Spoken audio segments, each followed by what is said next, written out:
విదేశాల్లో ఉంటున్న తెలంగాణ వారు జన్మభూమి పట్ల కృతజ్ఞతతో ఉండాలని సూచించారు కేంద్ర మంత్రి కిషన్ రెడ్డి.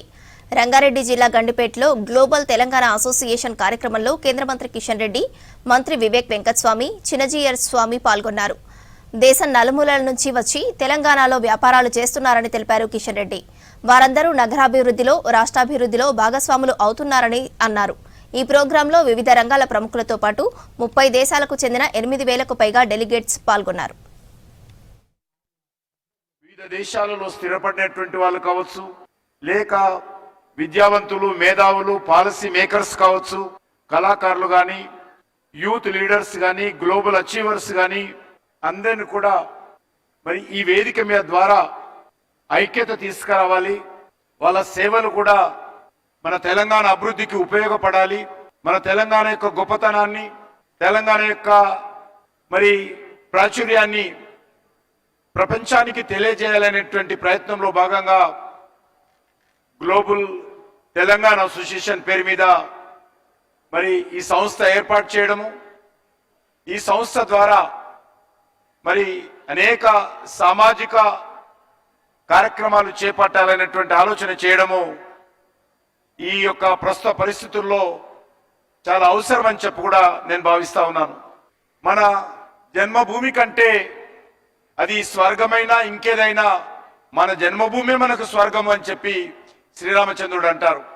ఆ రకంగా మనం ఎక్కడున్నా, ఎక్కడ ఏ స్థాయికి వెళ్ళినా కూడా మన తల్లిదండ్రులను, మనకు జన్మనిచ్చినటువంటి మన గ్రామాన్ని, మన మాతృదేశాన్ని, మన మాతృభాషను ఎవరు కూడా మరవకూడదని చెప్పి సందర్భంగా మనవి చేస్తా ఉన్నాను. తెలుగు వాళ్ళు ఎప్పుడు కూడా బుద్ధిమంతులయ్యి పెడతారండి. బయటికి కేవలం లేబర్ లాగా వెళ్ళరండి. ఏదో చెయ్యగలిగే కెపాసిటీ తోటి బయటకు పెడతారు. అండ్ ఎక్కడుంటే వాళ్ళ దగ్గర మంచి సహాయం చేస్తారు, వాళ్ళకంటూ ఒక మార్క్ ఏర్పాటు చేసుకుంటారు. That is the quality of Telugu people. ఎందుకంటే మీరు స్వతంత్ర పోరాటం దగ్గర నుంచి మీరు గమనిస్తే అన్ని రంగాల్లోనూ ముందుండేవాళ్ళు తెలుగు వాళ్ళేను. మిగతా వాటి సంగతి ఒక పక్కన పెట్టి మేము కొంచెం ఈ వేదాలు వీటిలో ఉంటాం కదండి, దాంట్లో ఉండే మాట చెప్తాం మీకు.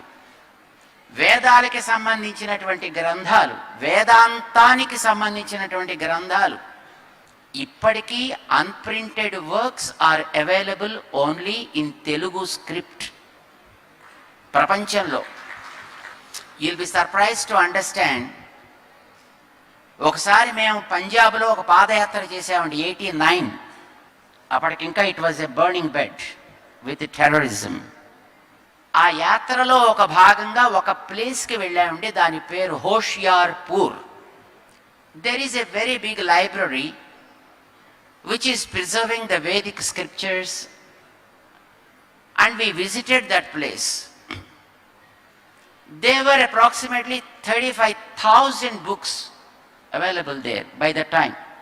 And the director of that library, who was from Kerala, took us a tour.